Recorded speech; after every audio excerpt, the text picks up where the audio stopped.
Bom, meu nome é Emerson Cardoso. Eu vou falar um pouco do contexto histórico da engenharia de estrutura, entendeu? Desde a antiguidade até os tempos atuais. Bom, antes de falar de engenharia de estrutura, da onde vem a palavra engenharia? Entendeu? Engenharia, o que seria engenharia? Engenharia, na antiguidade, era tratado como uma máquina de guerra, ou seja, a habilidade de fazer uma máquina de guerra. Em contexto brasileiro de antiguidade, era um homem que manuseava engenho. Se a gente for ver a frase como no seu sentido histórico e até atual, mas como no sentido tradicional, engenheiro seria um gênio. Então agora eu vou falar sobre a engenharia. Como surgiu a engenharia estrutural? Como surgiram os primeiros modelos estruturais? E vou falar sobre alguns exemplos de engenharia na antiguidade e exemplos de engenharia na atualidade. A engenharia na antiguidade, o homem sem o passado histórico passou por diversas fases e se tratando de evolução, onde essas fases serviram para que ele obtivesse uma qualidade melhor de vida. Como assim uma qualidade melhor de vida? Desde uma forma de agricultura até rústica, ele vivia na sua agricultura rústica, até o momento atual que o homem deixou de ser nômade e começou a construir vilas, onde ele poderia passar seu tempo, seja de questão religiosa, política e até de lazer. O homem pré-histórico, ele manejava a agricultura e a pecuária. E deixar de ser nômade tornou o homem mais sedentário. Como assim sedentário? O homem começou a ter mais tempo para pensar, entendeu? E essa forma de pensamento fez com que o homem evoluísse, tanto em termos sociológicos, como na parte da engenharia, onde ocorreu uma cooperação conjunta e tudo era de todos. Essas aldeias que os homens moravam na antiguidade era um conjunto de moradia e o que eles almejavam? Uma moradia que permitisse uma segurança, e essa segurança servia para eles formar os clãs e ter suas casas, poderia ter sim seu lazer, falar sobre política e religião. As moradias deram origem à forma de engenharia extrema, como as pirâmides do Egito, os templos gregos, as catedrais góticas com a sua arquitetura exuberante e até pontes de madeira e hoje em dia ferro. Mas por que o histórico da evolução estrutural é fascinante? Vamos ver assim em termos históricos. Por que seria a evolução estrutural assim, da engenharia pode ser fascinante? Exemplos possibilita que se conheça e se valorize as extraordinárias construções que vêm sendo edificadas pelo homem, desde a pré-história até os dias de hoje. Outro exemplo revela que as construções, além de satisfazerem as necessidades do homem, são uma importantíssima expressão cultural, ou seja, cada forma de arquitetura deixa lá seu ponto cultural, de quem viveu ali, quem passou ali, entendeu? E um terceiro exemplo, eu poderia citar, por exemplo, mostra o papel fundamental que os novos materiais e os novos sistemas estruturais sempre tiveram. Como assim? Na evolução estrutural, né? Como os novos sistemas estruturais tiveram importância na engenharia. Exemplo de engenharia estrutural na antiguidade. Podemos ver aqui as pirâmides do Egito. Isso é uma forma de engenharia estrutural antiga. Até hoje, com as técnicas avançadas que temos hoje, desde guinchos até toda a tecnologia que a gente tem, ninguém consegue explicar como isso aí foi feito, entendeu? Quem foi o engenheiro, quem conseguiu projetar isso aí, de forma que essa pirâmide aí de base quadrangular é perfeita. Ela contém 1 milhão, mais ou menos, de 200 blocos, 1 milhão e 200 blocos, e cada um pesa em torno de 1000 quilos, entendeu? Então, levando em conta a quantidade de blocos que existe nessa pirâmide e o peso, dá para ter uma ideia que antigamente os engenheiros de estrutura, engenheiro civil, por exemplo, tinham uma grande tecnologia para a época para construir um monumento desse.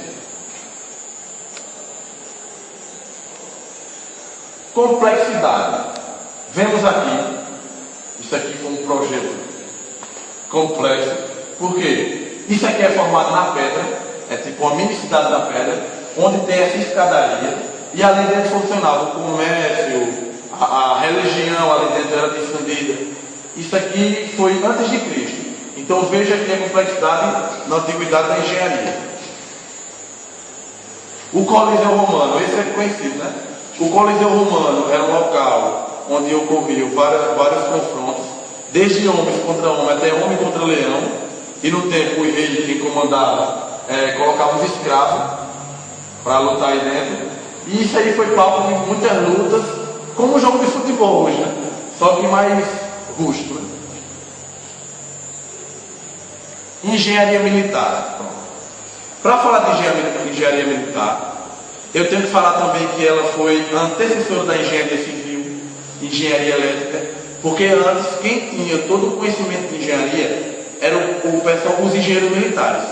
E a partir das construções de armas para a guerra, mesmo que a guerra seja uma coisa assim, como posso dizer, ruim, ela influenciou na evolução da engenharia como um todo. Então isso aqui seria uma máquina para derrubar portões grandes. Isso aqui é uma barra de um grande chapa de ferro, barra de ferro, e isso aí batia na porta e fazia com que a porta se abrisse. Isso na antiguidade. A máquina a vapor. Eu não sei bem datar essa máquina a vapor. Agora muitos atribuem essa invenção aqui, entendeu? Essa máquina, certo, essa aqui, ao engenheiro militar chamado de Arquimedes, um gênio da antiguidade. Desde da alavanca, de seu experimento, ele fez isso aqui, essa máquina a vapor. Dizem que Arquimedes foi capaz de fazer uma máquina a vapor, atirar uma bola de canhão de 5 quilos ou 6 quilos, a tipo 2 quilômetros, só com vapor. Só com vapor. Então vemos aí que sim, a engenharia antigamente era engenharia complexa. Mecanismo eletricista. Isso aqui é considerado como o primeiro computador do mundo. Isso aqui foi achado na ilha de Anchieta, na antiguidade, e de primeira mão passou despercebido esse mecanismo de eletricista. Até parece despercebido assim, mas quando colocaram o raio-x, viram que é tão complexo ou mais do que o relógio e as máquinas modernas de hoje. Por isso que muitos dizem que é o primeiro computador já inventado na história. Exemplos de engenharia estrutural na atualidade. Isso aqui é o complexo de uma hidrelétrica famoso. E vemos que a engenharia evoluiu, né? Isso aí é feito para, como eu posso dizer, obter energia, isso aí é energia hidrelétrica, e através de turbina e um processo físico de transformação de energia, a gente obtém energia elétrica. Até hoje é utilizado por nós. Edifício Mirante do Vale. Pronto. Já que a matéria que a gente está estudando é teoria das estruturas, podemos ver onde a gente chegou. Isso aqui é um edifício complexo, onde a parte estrutural tem que segurar toda de cima. Então, cada andar tem que suportar a parte de cima, ou seja, o primeiro andar suporta toda a força, desde a sua fundação. Então, estudar engenharia de estrutura faz com que a gente entenda como o homem chegou ao ponto de deixar uma estrutura dessa em pé. É difícil Mirante do Vale novamente, de outro ângulo, para a gente ver a complexidade dessa obra. Ponte Rio-Niterói, vamos ver se é interessante. Essa ponte aqui, as pilastras dela é colocada dentro da água. Sabemos que todo material tem o seu tempo útil de vida. Agora, o que fizeram aqui nessa ponte? Primeiro, como colocar a estrutura da ponte dentro da água e ela não entrar no ferrugem, por exemplo, que faria com que essa estrutura fosse abaixo, por exemplo. Na verdade, isso aqui são pilastras de concreto armado e com a capa de ferro por cima. Então, até que a água salgada, no caso, ou a água doce, seja onde for a ponte, venha corroer esse ferro e entrar no concreto para corroer a estrutura da ponte, o homem vai lá, dá outro reparo e faz com que uma obra dessa aí, enorme e complexa, tenha vida útil muito grande, imensa. Ponte Rio-Niterói, vemos que o homem faz uma ponte dessa e ele consegue contornar, fazendo com que ligue duas cidades, duas regiões, um distrito, tornando a vida mais acessível, né? Engenharia militar. Isso aqui é uma máquina militar, é um tanque de guerra, e a partir da máquina militar, da engenharia militar, nós chegamos na engenharia moderna, entendeu? Erros de cálculo. Isso pode acontecer quando a gente, por consequência de algum, não sei, errar o cálculo, entendeu? A ponte era para se ligar e deu aquele erro ali, aquele pequeno erro ali. Então é por isso que a gente estuda a teoria das estruturas, para evitar esse tipo de erro. Eu irei falar sobre a morfologia das estruturas. Eu vou falar sobre a definição das estruturas, exemplos de soluções estruturais, critérios para a solução estrutural, classificação das estruturas por das dimensões preponderantes, exemplos e características. Definição de estrutura.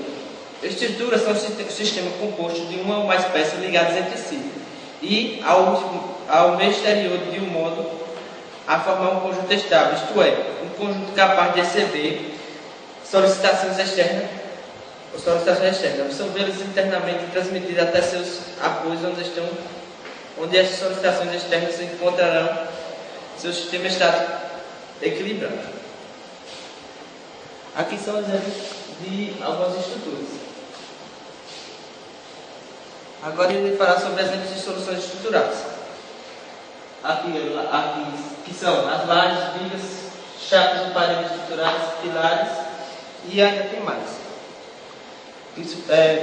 Outro exemplo é a estrutura principal reticulada ligada, porticada, que são as lajes maciças, as lajes aligeradas, que podem ter núcleo de paredes resistentes. Aqui são alguns exemplos desse tipo de estrutura. Outro exemplo é a estrutura com lajes fungiformes, que é sem vidro. São lajes maciças e lajes aligeradas, podem ter núcleo de parede resistente. Aqui, algumas fotos. E a estrutura laminar, que são as paredes resistentes e lajes.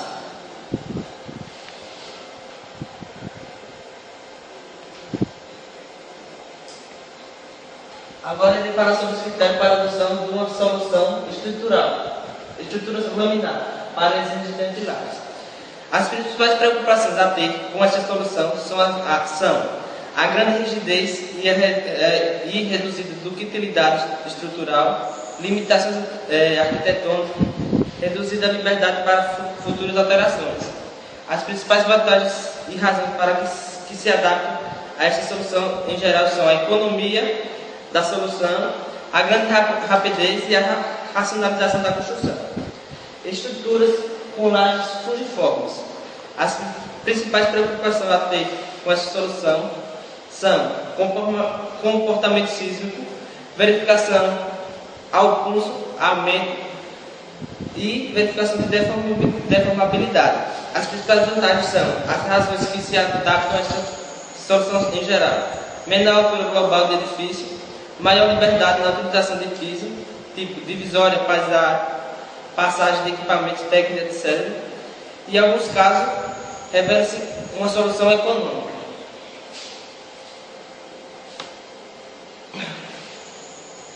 Agora ele vai falar sobre a classificação das estruturas quanto às dimensões preponderantes, exemplos e características. E aqui ele vai falar sobre a definição de um componente de uma estrutura unidimensional, que é as vigas, os pilares, as barras, as travessas, as colunas. Bidimensionais, que são as folhas, as lajes, as paredes. E tridimensionais, que são os sólidos, os blocos e etc. Agora ele fala sobre a classificação quanto aos elementos estruturais. Estruturas reticuladas, composta de barras, vigas, pórticos planos e espaciais, treliços planos e espaciais, etc. As barras são os elementos em que uma dimensão é bastante maior que as outras duas. As dimensões da seção são nitidamente menores que a extensão da sua linha central. Barras de forma prismática são retas e de seção constante. Estrutura de superfícies: placas, chapas, cascas e membranas. As folhas são os elementos em que uma das dimensões é bastante menor que as outras duas. A espessura é nitidamente menor que as dimensões da seção. As placas recebem cargas normais e ao seu plano, e as chapas na direção do seu plano. Ele fala sobre estrutura de volume. Blocos de fundações, barragens de gravidade são os elementos tridimensionais em que as dimensões são de grandeza. Bom, eu vou falar um pouco sobre a introdução ao projeto estrutural. As condições a serem satisfeitas pelo projeto estrutural, isso coloca a elaboração de um projeto. A elaboração de um projeto estrutural envolve basicamente 3 etapas. A interação entre essas etapas é necessária para se chegar a um ótimo projeto. Isso se coloca que a primeira etapa é o pré-processamento, que compreende a entrada de dados que vai construir nisso um modelo de estrutura. Isso se coloca desde a análise da sua geometria até as propriedades dos materiais, das cargas, das condições de apoio, da vinculação dos elementos estruturais. Outra etapa é o processamento, que constitui nos cálculos dos esforços. Isso quer dizer o quê? O deslocamento da estrutura, produzindo um acarreamento de todos os possíveis. A terceira etapa é o pós-processamento. Isso significa o quê? É o tratamento dos resultados obtidos através da análise, desde o dimensionamento até o detalhamento de todas as peças que compõem a estrutura. O que isso significa? Para compor uma estrutura, deve-se procurar conciliar um sistema estrutural e obtendo materiais para atingir os principais objetivos. Os principais objetivos que tem que haver, que é exigido em um projeto, é a resistência, a estabilidade, a estética, a durabilidade. Portanto, é importante dominar os princípios básicos do comportamento da estrutura. É necessário conhecer também basicamente todos os comportamentos da estrutura, que são carregados de esforços e tensões oriundos dos carregamentos. Esse conhecimento é mais aprofundado, permitindo buscar novas soluções, portanto, sistema estrutural como os materiais. A resistência, por exemplo, das peças estruturais significa o quê? É a capacidade do material em si suportar todas as forças aplicadas sobre ele. Já o equilíbrio é um arranjo de estrutura que tem que ter capacidade de absorver todos os efeitos causados pelo meio externo. Isso quer dizer, desde o terremoto até outros efeitos causados pelo meio externo. A rigidez é a resistência do corpo elástico, a deflexão e a deformação de uma forma aplicada. É a qualidade inerente a um material. Já a durabilidade pode-se afirmar que é um método de visão da vida útil de uma estrutura. Isso quer dizer o quê? Ela auxilia para a prevenção do comportamento a longo prazo. O conceito de vida útil é introduzido no projeto estrutural de forma análoga à introdução da segurança. Bom, a estabilidade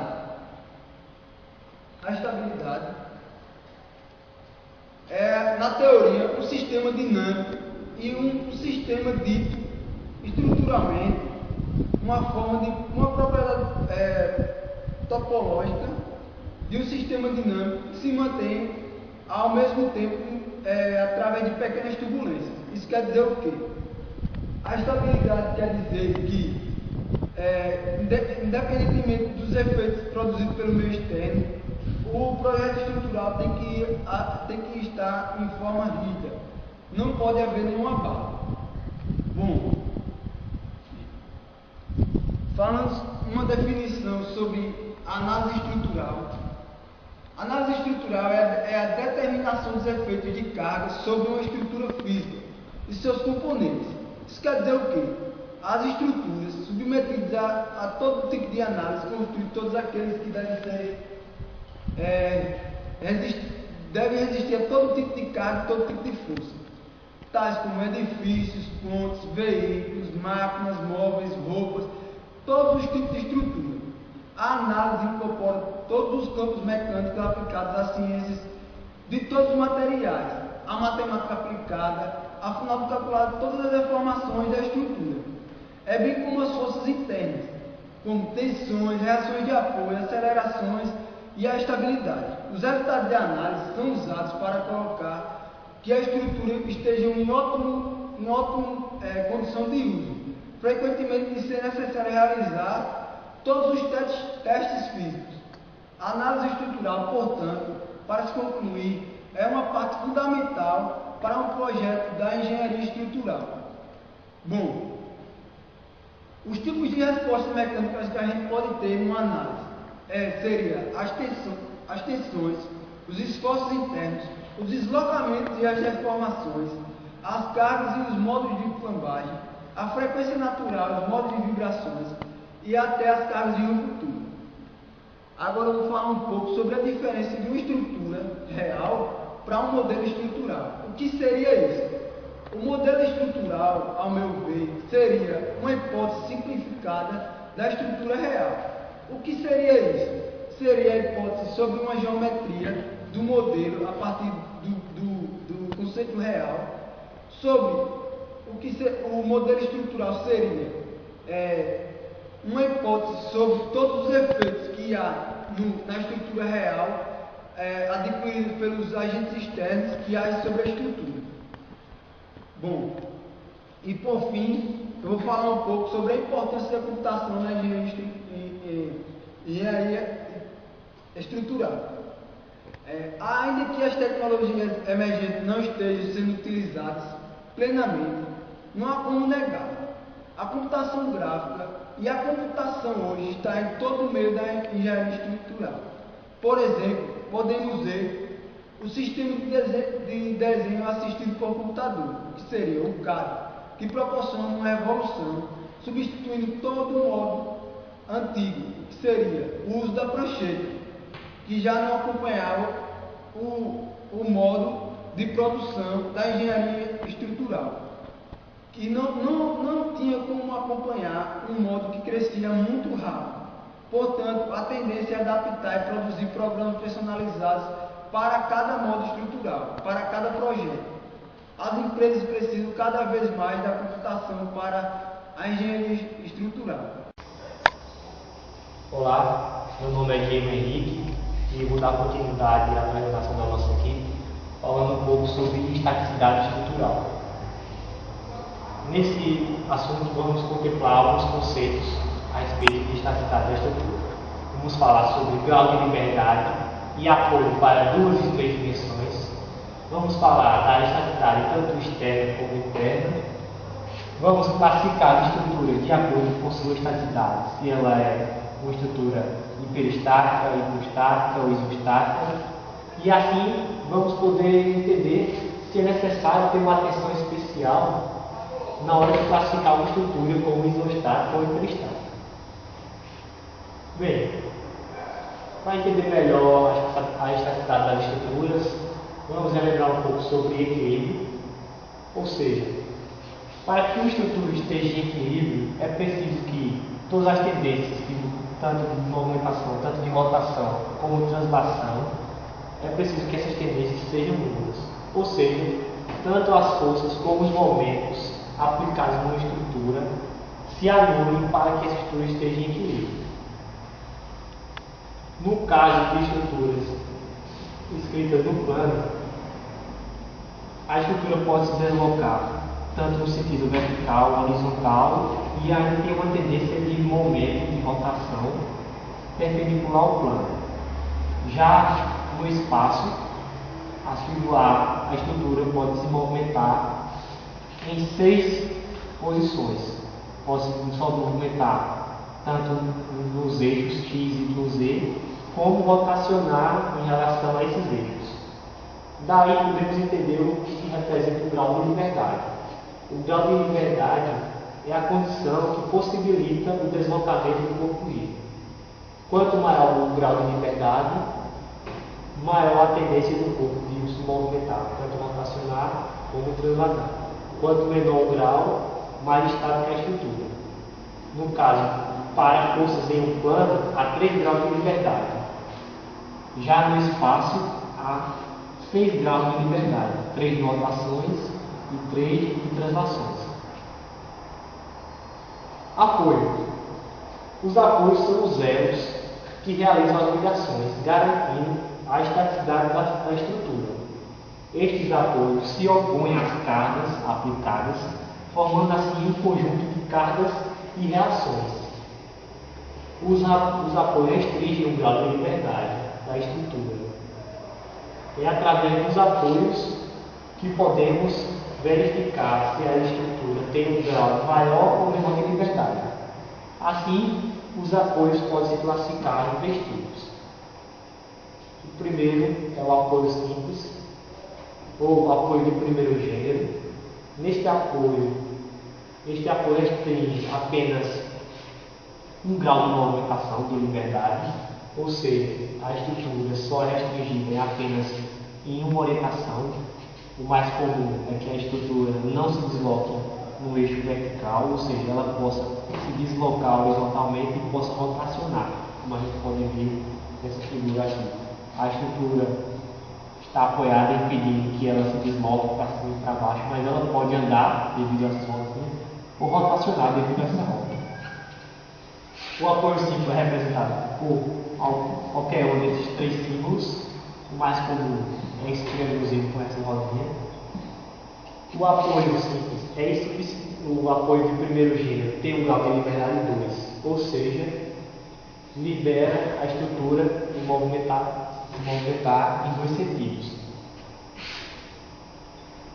Já o apoio de segundo gênero, também conhecido como apoio duplo, restringe a estrutura no movimento de translação, ou seja, impede que ele se movimente tanto para os lados como para cima ou para baixo, possibilitando apenas o movimento de giro, de rotação, como no caso dessa roda. O apoio de segundo gênero é representado por qualquer um desses 2 símbolos, esse triângulozinho com a barra ou sem ele. Um exemplo de apoio de segundo gênero a gente pode ver aqui, na figura, onde esse engastamento impede que a estrutura se movimente para os lados, ou para cima ou para baixo, mas devido a essa articulação possibilita que ele rotacione, ou também essa estrutura em uma rótula que permite que essa estrutura possa rotacionar. Então esse é o apoio de segundo gênero.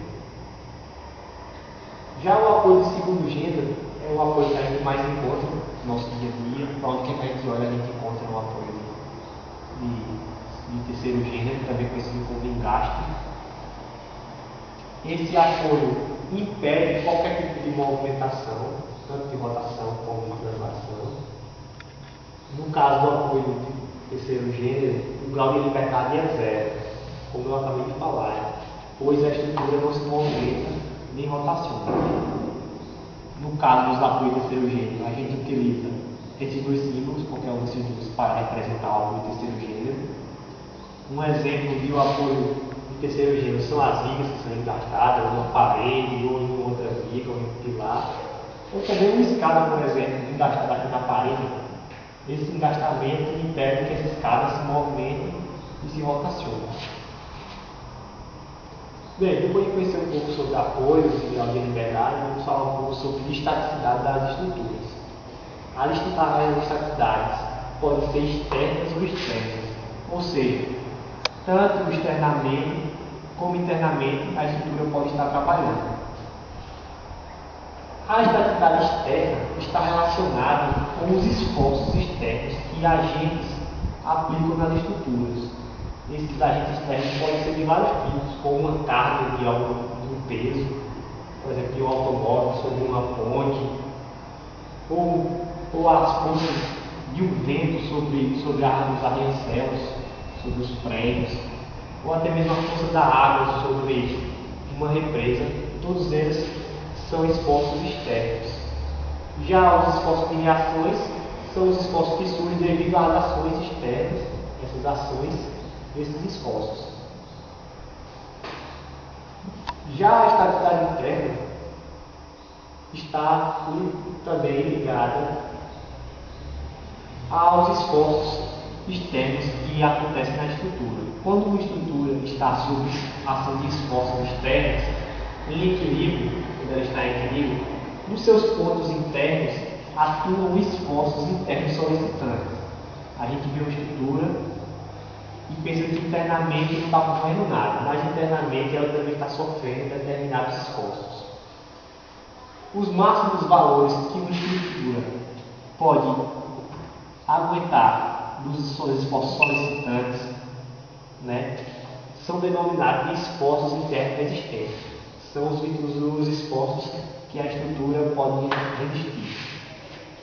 Ou seja, os esforços internos estão diretamente ligados aos efeitos das forças e dos momentos que agentes externos aplicam na estrutura. Exemplo deles são os esforços cortantes e o momento fletor de uma viga.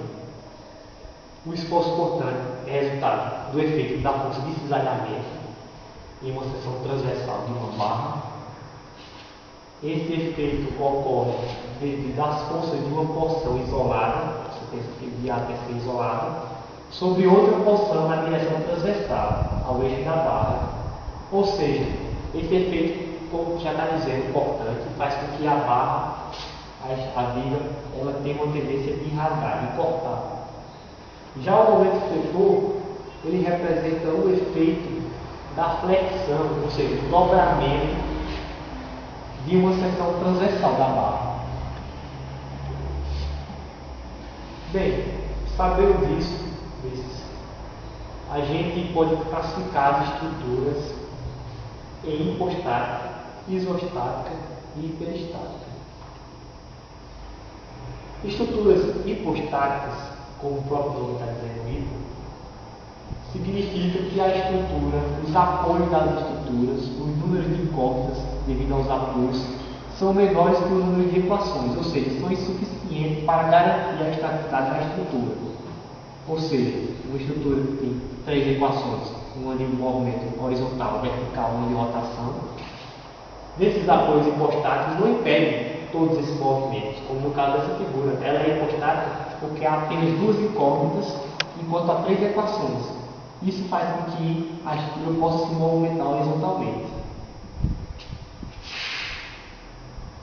Já a isostática são as estruturas que têm apoio suficiente para restringir a movimentação da estrutura. Ou seja, o número de incógnitas é igual ao número de equações. Ou, por exemplo, essa figura, essa estrutura isostática. Essa viga está apoiada sobre um apoio de primeiro gênero e de segundo, gerando 3 incógnitas para 3 equações, ou seja, a estrutura está isostática, está totalmente estática. A isostática ela pode ser calculada usando aqueles conceitos de equilíbrio. Já a hiperestática há um excesso de incógnita, um excesso de apoio em relação ao número de equações. Nós temos 3 equações, mas temos muitas incógnitas, como aqui temos 2 apoios de primeiro gênero e uma de segundo gênero. Há apoio demais superior ao que seria suficiente para restringir a movimentação da estrutura. Lógico que nem sempre a quantidade de apoios pode significar que a estrutura fique estática. Você pode ter 3 apoios de primeiro gênero, ser igual ao número de equações, ou ser até maior, de repente, no caso aqui temos 4, mas de repente, se isso aqui fosse um apoio de primeiro gênero, não iria impedir a movimentação horizontal, então não poderia ser hiperestática. Então, sabendo disso, a gente responde a pergunta se existe uma atenção especial na hora de classificar uma estrutura em isostática ou hiperestática. Temos que ter sim. É importante saber o número de equações e relacionar com o número de incógnitas, mas só isso nem sempre é suficiente para classificar a estrutura. pois às vezes vai acontecer de termos incógnitas iguais, no caso da isostática, ou superiores, no caso da equidistática, mas não ser suficiente para restringir o movimento da figura, da estrutura. Como por exemplo essa estrutura. Você tem 3 incógnitas para 3 equações, quando ele diz que é isostática. Porém, não é. Por quê? Porque esses 3 apoios que são de primeiro gênero não impedem a movimentação horizontal, fazendo com que essa estrutura não seja classificada como isostática. Então, devemos ter muito cuidado na hora de classificar o tipo de estrutura. Não podemos só nos guiar por a questão de quantidade de incógnita em relação a equações. E é isso. Vou dar continuidade ao vídeo aqui dos colegas. Meu nome é Francisco José, sou aluno do 5º período de Engenharia Civil, da UFAL, do Sertão, e vou estar falando um pouco sobre modelagem estrutural e dimensionamento estrutural. A modelagem estrutural é a habilidade de construir modelos matemáticos que explicam as características ou o comportamento das estruturas. Na construção civil, os modelos podem ser usados para descrever o comportamento da estrutura em função das diversas forças solicitantes. Além de ser uma ferramenta importante no planejamento das construções reais. Aqui, nessa figura 1, temos aqui um corte transversal de um galpão, no caso a estrutura real, e o seu modelo estrutural, o modelo matemático, explicando as diversas forças atuantes nessa estrutura. Vinculação quanto ao número de dimensões predominantes. Os vínculos são elementos que limitam a mobilidade estrutural, produzindo reações. Sua classificação está ligada ao número de movimentos que eles restringem. Quanto ao número de dimensões predominantes da região de apoio, em relação às dimensões predominantes do elemento estrutural atrelado, elas podem ser. Pontual é como se o sistema de carga distribuída esteja sendo aplicado a um ponto. E aqui a linear são as forças exercidas, estão sendo aplicadas ao longo de uma linha. A superficial, as forças exercidas estão sendo distribuídas em toda a superfície. Aqui na figura 2 temos exemplo de uma viga que está apoiada em 2 pilares. Aqui essa viga está exercendo aqui uma carga pontual nos pilares. Nessa figura 3 aqui temos uma laje apoiada sobre 2 vigas. A laje está exercendo uma força aqui no caso uma força linear. E aqui no caso uma força superficial. Nós temos aqui uma laje sobre o solo onde a força está sendo distribuída em toda a superfície do solo. Os tipos de forças que atuam em estruturas podem ser forças concentradas, forças de superfície, forças de massa e forças distribuídas. Aqui nesse esquema 1, temos aqui um corpo qualquer, onde está mostrando a idealização dessas diversas forças. No caso da força concentrada, vemos aqui que a força está sendo aplicada a um ponto. Aqui no caso da força G, que é a força gravitacional, a força da aceleração da gravidade, que todos os corpos estão submetidos.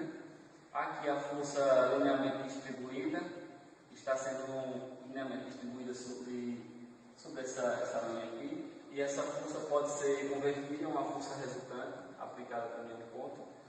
E aqui temos um esquema da força de superfície, que é um exemplo prático disso, é como se você tivesse uma laje e várias pessoas sobre essa laje.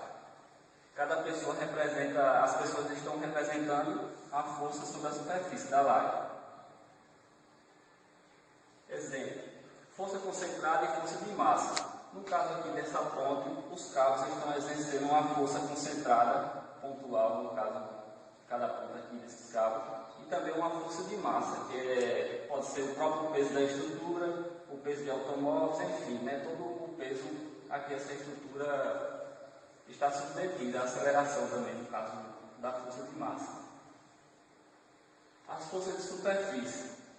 Força de superfície aqui no caso, temos aqui um exemplo de uma represa, onde a água aqui está exercendo uma força sobre a superfície, a represa aqui no caso, perto da represa. Aqui a gente tem a Torre Eiffel, né, bastante conhecida aí, onde as ações dos ventos atuam sobre a estrutura da torre. Outro exemplo aqui de força distribuída, no caso das paredes de alvenaria, a força está sendo distribuída ao longo aqui da linha, no caso das paredes, também no caso da laje aqui sobre a viga. Outro exemplo bastante prático é o caso dos copos os testes de laboratório, no caso de compressão, onde a força está atuando aqui nessa barra, está sendo distribuída ao longo dessa barra e também ao longo dessa linha aqui. Dimensionamento estrutural. O dimensionamento estrutural é a parte que trata dos cálculos, dos dimensionamentos da estrutura, tais como o dimensionamento de vigas, de lajes, de pilares, o cálculo dos esforços nas direções X, Y e a repartição das cargas sobre a estrutura. As cargas também atuantes em piso, os cálculos de armaduras e etc. A classificação das cargas nas estruturas quanto à frequência da atuação. Quanto à frequência da atuação, as cargas podem ser permanentes ou acidentais. As permanentes perduram por toda uma vida útil. Já as acidentais, elas são eventualmente. As cargas permanentes, elas podem ser conhecidas com uma boa exatidão, que é no caso do dimensionamento da estrutura. A gente pode ter uma boa exatidão dessas cargas atuantes, né? Já as cargas acidentais são cargas estimadas por normas técnicas. Elas se referem mais no caso, por exemplo, a quantidade de pessoas que vai estar em determinado local ali, sobre a estrutura, carros, enfim, forças do vento, da chuva. E as permanentes são o próprio preço da estrutura, né, no caso das vigas, lajes, enfim. Aí, como computar os efeitos de carregamento distribuído?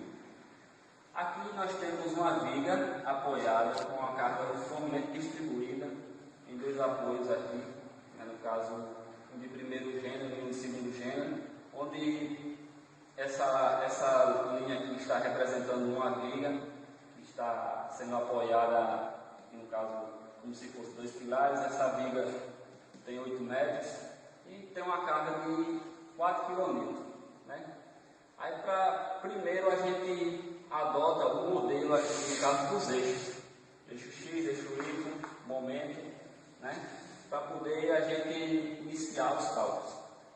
Também fazemos isso aqui, que é bastante simples para simplificar os cálculos, onde a gente tem aqui o comprimento, multiplica aqui pela carga distribuída e vamos ter a carga concentrada ou pontual aqui nesse ponto. As reações vertical em A, reações horizontal em A, reação vertical B, né? E a força. Aí em seguida usamos a equação da estática, né? Somatório das forças igual a zero, somatório dos momentos, relação ponto igual a zero, no caso do ponto A, né? Também em relação ao ponto B, fazendo o momento das forças em relação ao ponto A, nós temos que 8 vezes RDB, que é no caso a reação vertical, que gera um momento positivo, menos 4, no caso, vezes 32, que é o momento dessa força em relação ao ponto A. Isso a gente obtém 16 newtons. Da mesma forma, fazemos o momento em relação a B igual a zero, que obtemos menos 8 vezes RDA, que é no caso o momento da negativa, né, sentido horário, mais 4 vezes 32 igual a zero, e achamos aqui a reação RDA e aqui a RDB. Vejam que as reações são iguais, tendo em vista que o carregamento aqui é retangular. Né? E em seguida, a gente faz aqui o modelo matemático, que é o diagrama de corpo livre, exemplificando aqui, né, as forças atuantes, as reações, enfim. É isso, pessoal. Vou falar agora sobre os tipos de solicitações. Quando o sistema de força atua sobre o corpo, o efeito produzido é diferente, seguindo a direção, o sentido e o ponto de aplicação dessas forças. Os efeitos provocados pelos esforços podem ser de dois tipos: normais, que é quando atuam sob o sentido do eixo do corpo, e pode ser perpendicular ao eixo desse sentido que o corpo está atuando. Entre os esforços normais, temos a tração, a compressão e a flexão. E os esforços transversais, temos o cisalhamento e a torção. Vou falar primeiro sobre a compressão. A compressão física é o resultado da aplicação de uma força de compressão a um material, resultando na redução do seu volume, ou na redução das suas dimensões. Com a atuação dessa força, há um aumento da seção transversal e este no mesmo eixo. Quando a deformação da peça nessa direção é permitida, pois deve considerar, teoricamente, neste caso, que o seu volume se mantém constante. Um exemplo característico de objetos submetidos a esforço de compressão são as colunas de prédios, que recebem com a mesma direção do seu eixo as cargas acima deles. A compressão ocorre quando a força axial aplicada estiver atuando sob o sentido dirigido ao interior dessa peça, que no caso é a coluna do prédio. Com isso, a peça sofre deformação e ao primeiro momento sofre uma deformação elástica, porém quando atinge a sua tensão de escoamento, a peça passará a sofrer uma deformação. Ou seja, o material estará sendo deformado permanentemente, ao contrário do regime elástico.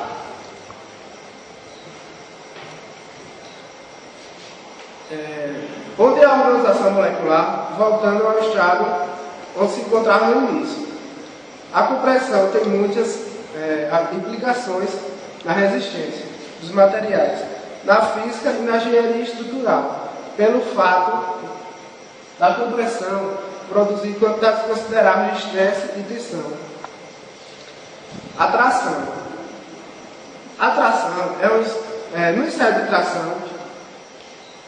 tração, o corpo prova e o provento é submetido a um esforço que tende ao alongamento ou a esticar até a ruptura. Geralmente o ensaio é realizado no corpo de prova de forma as suas dimensões padronizadas para que os resultados obtidos possam ser comparados, se necessários, reproduzidos. Este é fixado numa máquina de ensaio aplicando esforços crescentes, sendo medidas as deformações correspondentes. Os esforços e as cargas são misturadas pela própria máquina. Normalmente o ensaio ocorre até a ruptura. Esse é um ensaio destrutivo.